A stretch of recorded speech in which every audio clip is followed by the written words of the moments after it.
Assalamualaikum warahmatullahi wabarakatuh. Ini buatan sama kodimah gitu, cepet. Kayak sih di serak repot. Terima kasih untuk Bapak Ibu Guru dan Pak Gun selaku penjaga sekolah sudah menyempatkan waktu untuk mengikuti kita menggerakkan kelompok belajar sekolah. Kita kan sudah terbentuk kelompok belajar, cuma yang selama ini tidak pernah dijalankan, hanya sekedar namanya saja, supaya kelompok belajar ini berjalan dan bermanfaat. Untuk materi hari ini kita akan membahas tentang merancang pembelajaran berbasis proyek dengan komunitas belajar sekolah, dengan materi pemanfaatan barang bekas untuk peningkatan kebugaran jasmani siswa di SDN Carangrejo 2.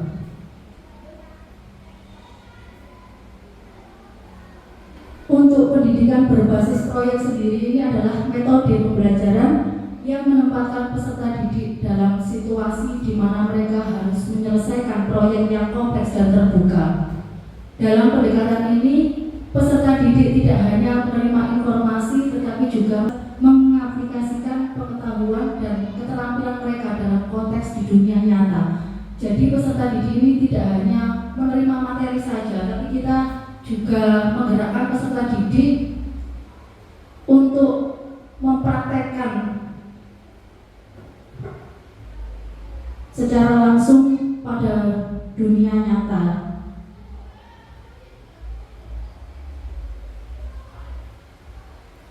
Untuk latar belakang di sini dalam upaya untuk menciptakan lingkungan yang mendukung proses belajar mengajar secara kolaboratif dan partisipatif, SDN Carangrejo 2 membentuk komunitas belajar sekolah bernama Skarada, yang merupakan singkatan dari nama sekolah SDN Carangrejo 2. Melalui KBS, Skarada ini berkolaborasi dalam upaya meningkatkan kualitas pendidikan yang berpusat pada peserta didik. Dari analisis kegiatan peserta didik dan melalui pemetaan aset sekolah, saya akan merancang sebuah program berbasis proyek yang nantinya akan melibatkan komunitas belajar berbasis proyek. Saya akan mengajak semua anggota KBS untuk saling berkolaborasi dan berpartisipasi demi kelancaran program yang nantinya bertujuan untuk menciptakan student agency. Program yang kami rancang dari keterhubungan pemetaan aset sekolah adalah melalui pembelajaran berbasis proyek model pendidikan kebugaran. Di sini peserta didik bisa membuat sebuah produk yang memanfaatkan barang bekas sesuai dengan tema P5 kita pada tahun ini, gaya hidup berkelanjutan, dengan memanfaatkan barang bekas yang bisa dimanfaatkan untuk membuat alat modifikasi untuk meningkatkan kebugaran jasmani siswa.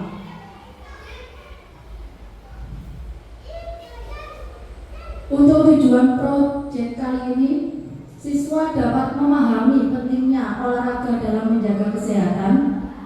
Yang kedua, siswa dapat merancang dan menyajikan rencana kegiatan fisik sederhana yang bisa dilakukan di rumah atau di sekolah. Yang ketiga, melalui pembelajaran berbasis proyek, siswa mampu memanfaatkan alat di sekitar, yaitu produk yang sudah dibuat oleh siswa. Ini nanti digunakan untuk meningkatkan kebugaran jasmani siswa. Nah, untuk tema P5 kita sendiri kan nanti rencananya akan dimanfaatkan menggunakan ekobrik, ya Bu. Nah, selain digunakan untuk ekobrik, di sini barang bekas selain selain digunakan untuk ekobrik sendiri, nanti bisa dimanfaatkan arahnya ke salah satunya ke olahraga, alat olahraga yang dimodifikasi. Ya, tidak hanya untuk olahraga saja, tapi nanti untuk mata pelajaran yang lain, guru-guru yang lain juga bisa memanfaatkan barang-barang bekas tersebut untuk pembelajaran. Ya, tergantung jenengan nanti bisa mengolahnya, bagaimana barang bekas tersebut bisa dimanfaatkan untuk pembelajaran. Kalau di olahraga sendiri, sebenarnya seperti sarana prasarana itu kalau misalnya kurang atau tidak lengkap, itu bukan suatu masalah, karena untuk alat olahraga sendiri itu sebenarnya bisa dimodifikasi dari benda apapun, tergantung gurunya.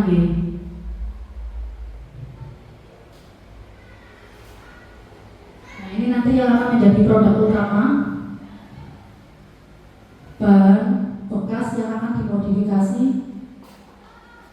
untuk meningkatkan kebugaran jasmani siswa. Nah, ini nanti contoh hasil proyek yang akan dibuat dari bahan bekas. Contohnya seperti ini, kaset CD. Kaset CD ini nanti bisa dibuat untuk dumbbell. Dumbbell ini alat latihan beban untuk meningkatkan kekuatan, dan ini juga termasuk dumbbell yang dibuat dari botol bekas yang diisi semen. Untuk pegangannya bisa menggunakan paralon atau plastik.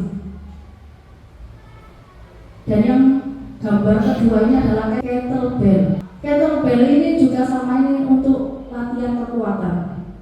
Dan yang gambar ketiga ini adalah alat modifikasi dari gambar di samping, bisa untuk melatih kekuatan otot kaki. Ini bisa digunakan bisa menggunakan paralon bekas.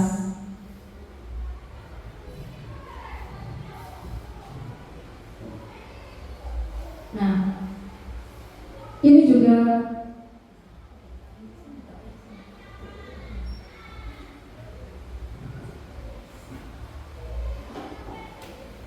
sama ya. Ini juga bisa dimodifikasi dari ban bekas yang diisi dengan pasir. Ini digunakan untuk melatih kekuatan otot kaki. Yang gambar yang di samping ini juga sama. Ini bisa dimodifikasi menggunakan karet ban bekas yang sudah tidak terpakai. Ini juga digunakan untuk melatih kekuatan otot kaki. Untuk gambar berikutnya ini adalah skipping yang dibuat dari tampar. Meskipun tidak menggunakan tampar, mungkin ada kabel bekas yang sudah tidak dipakai, itu juga bisa dimanfaatkan. Untuk pegangannya, gripnya bisa menggunakan paralon atau yang lain juga bisa. Terus kemudian gambar berikutnya ini adalah pun. Mungkin bentuk aslinya seperti ini, yang warna merah ini. Ada juga yang model mangkok. Ini kalau yang asli beli itu kelihatannya kecil plastik, tapi harganya juga lumayan. Kalau yang model seperti ini bisa satu bijinya 10 sampai 15 ribu. Kalau yang mangkok itu paling murah sendiri satu bijinya 5.000. Jadi kalau ada botol bekas, ini bisa digunakan untuk modifikasi membuat pun, supaya menarik bisa dengan diberikan warna.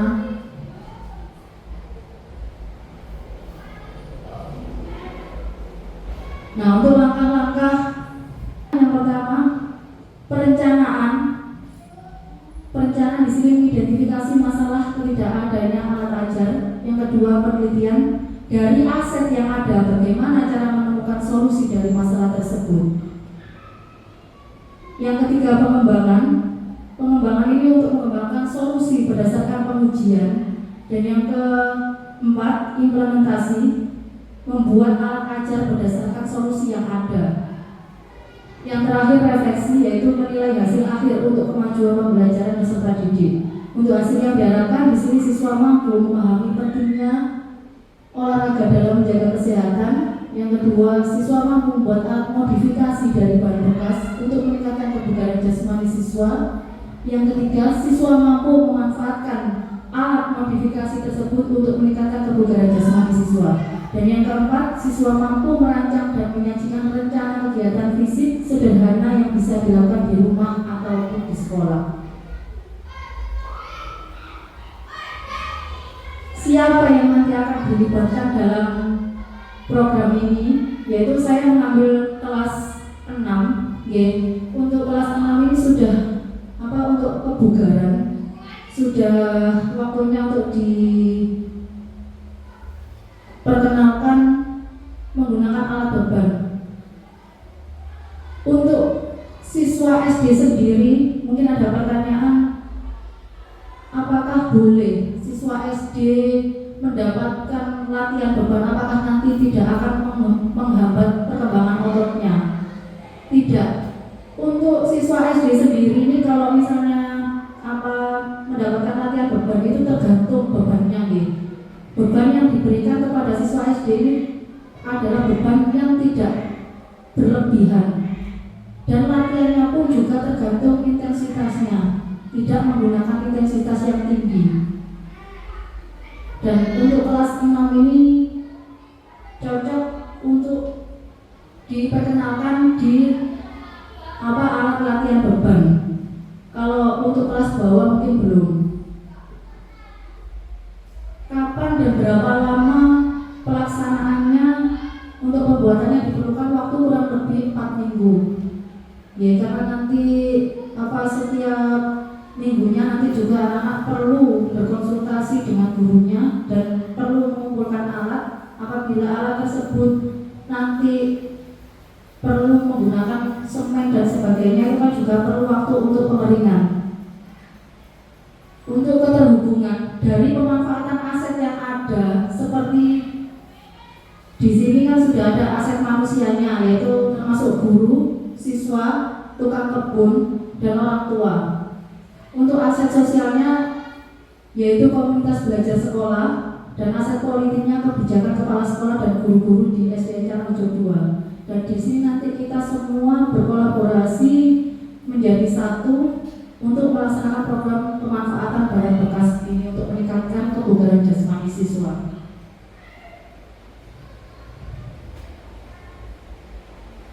Kapasitas yang dimiliki di sini ada 3 kapasitas, yaitu kapasitas fisik, yang kedua sumber daya, dan yang ketiga peserta didik. Untuk kapasitas fisik di sini sekolah kan mempunyai halaman yang cukup luas sehingga nanti ketika alat itu sudah dibuat nanti bisa dimanfaatkan untuk latihan kebugaran jasmani. Tidak hanya latihan kebugaran jasmani, mungkin untuk yang lain. Untuk sumber daya manusianya,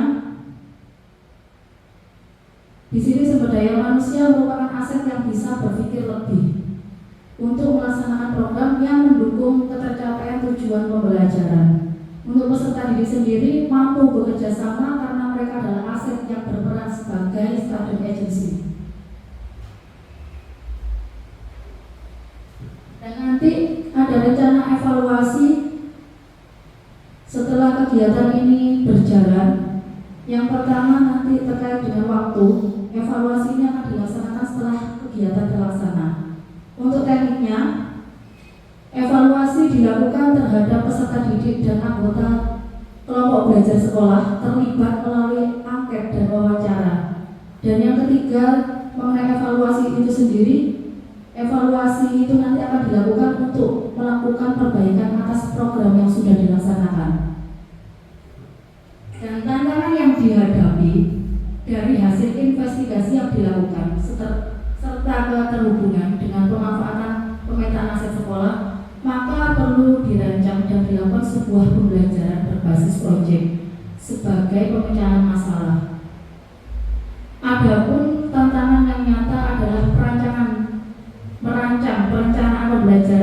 terstruktur dan sistematis untuk bisa menjadi langkah pemandu peserta didik menyelesaikan proyeknya. Monggo Bapak Ibu Guru, barangkali ada tanggapan, masukan yang membangun untuk terlaksanakannya proyek ini ke depannya.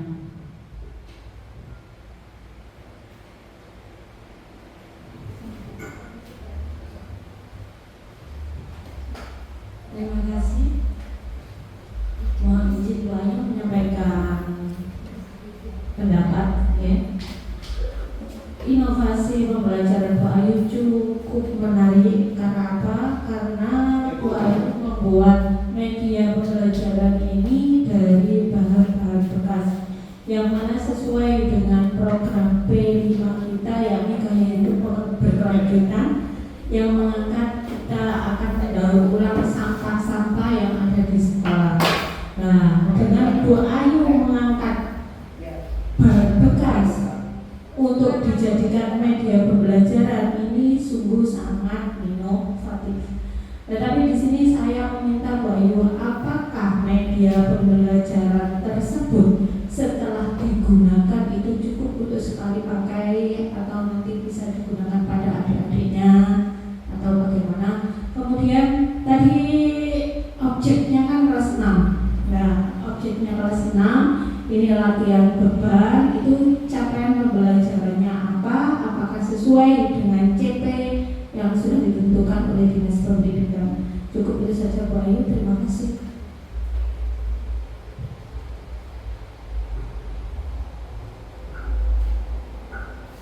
Terima kasih Bu Zul untuk tanggapannya. Untuk modifikasi hal dari bahan bekas ini sendiri nanti bisa digunakan tidak hanya sekali saja, tapi bisa digunakan terus untuk kedepannya. Tergantung nanti perawatannya anak-anak seperti apa. Setelah dipakai nanti harus benar-benar dirawat, karena alat modifikasi ini sendiri kalau misalnya anak-anak penggunaannya ngawur, apalagi misalnya seperti alat latihan beban, contohnya dari dumbbell itu kan terbuat dari semen misalnya. Kalau misalnya anak-anak penggunaannya ngawur, itu nanti juga bisa rusak, mungkin pecah. Jadi tergantung perawatannya anak-anak, setelah digunakan harus dikembalikan dengan baik. Nah, untuk capaian pembelajaran mengenai tentang latihan angkat beban ini sendiri, di dalam pembelajaran PJUK itu kan memang ada materinya kebugaran jasmani. Nah, untuk latihan kebugaran jasmani sendiri itu kan nanti banyak macamnya, mungkin dari latihan kekuatan otot lengan, otot perut dan sebagainya, itu sudah ada di capaian pembelajaran. Nah, untuk pembelajarannya sendiri kan nanti gurunya sendiri yang memodifikasinya. Seperti itu Bu Zah. Monggo Bapak Ibu guru yang lain mungkin memberikan masukan atau tanggapan.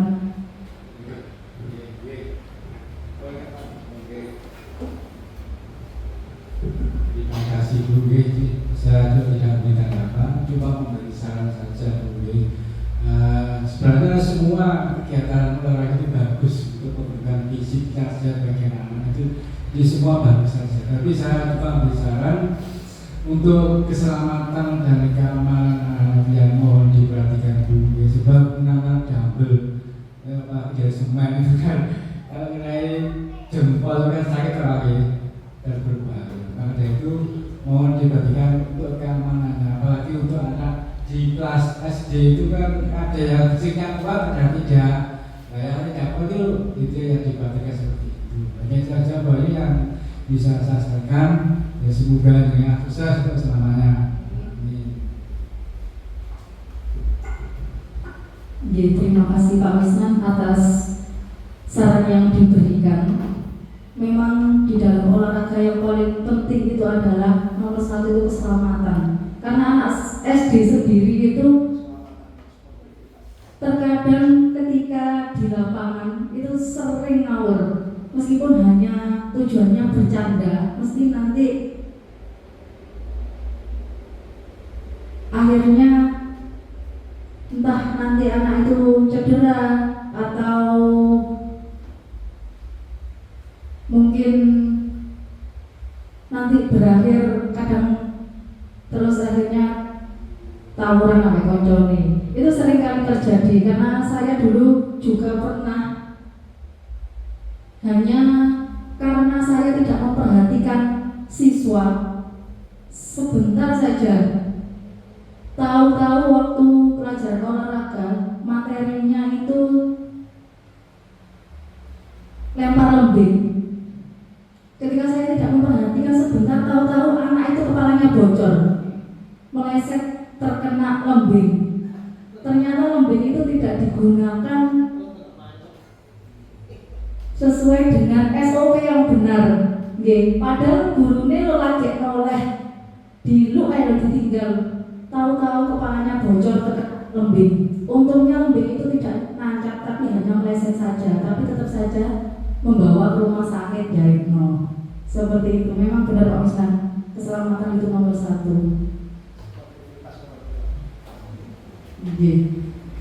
Mungkin ada yang lain? Cukup? Terima kasih. Oh, ada Budia. Apa Budia? Ayo Budia.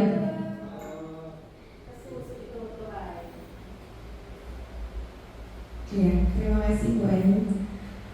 Yang saya mau tanyakan ini bagaimana mengenai perencanaan waktu pemanfaatan barang bekas ini. Kalau tahun lalu di proyek kita memakai sistem blok, kalau misalkan di saat ini kan kita gaya hidup berkelanjutan mengenai sampah, dan sampah ini kan setiap hari selalu ada. Tidak bisa kita memakai sistem blok karena nanti di akhir baru kita laksanakannya di akhir. Nah, kalau ini bagaimana untuk sampah? Terima kasih. Terima kasih Bu Tia. Untuk pelaksanaan proyek ini sendiri, ini langsung berjalan dekat ini kita akan langsung menjalankan ke anak-anak. Jadi kalau misalnya saya mengikuti sistemnya sekolahan, ini nanti tidak akan jalan. Yang bisa nanti kegiatan saya sudah selesai dan belum menemukan hasilnya. Jadi sebisa mungkin kegiatan ini berjalan setelah kita berkolaborasi dengan kelompok belajar sekolah. Kalau untuk P5 itu sendiri yang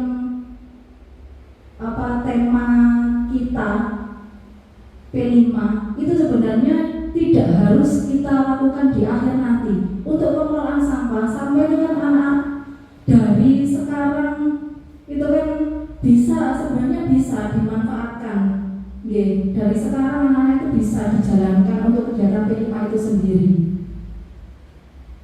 Jadi nanti waktu pelaksanaan P5-nya bulan November Nah, bulan November sendiri itu nanti kalau kita udah jalankan dari sekarang, yang tujuan kita membuat ekobrik pada bulan November itu nanti kita sudah bisa memanfaatkan, sudah dibuat. Misalnya dari sekarang anak-anak disuruh mengumpulkan sampah dan dikelola langsung dimasukkan ke dalam botol. Nanti ketika bulan November itu botol tadi yang sudah dikelola anak-anak itu sudah bisa dimanfaatkan langsung. Jadi kita tidak menunggu bulan November untuk menjalankan proyek kita. Kalau program ini sendiri harusnya sudah berjalan dalam dekat ini. Tidak hanya ini saja, nanti P5-nya juga bisa berjalan beriringan. Seperti itu Bu Tia. Cukup ya. Terima kasih Bapak Ibu Guru atas waktunya sudah menyempatkan. Saya mohon maaf yang sebesar-besarnya apabila ada salah kata, mohon dimaklumi. Wassalamualaikum warahmatullahi wabarakatuh.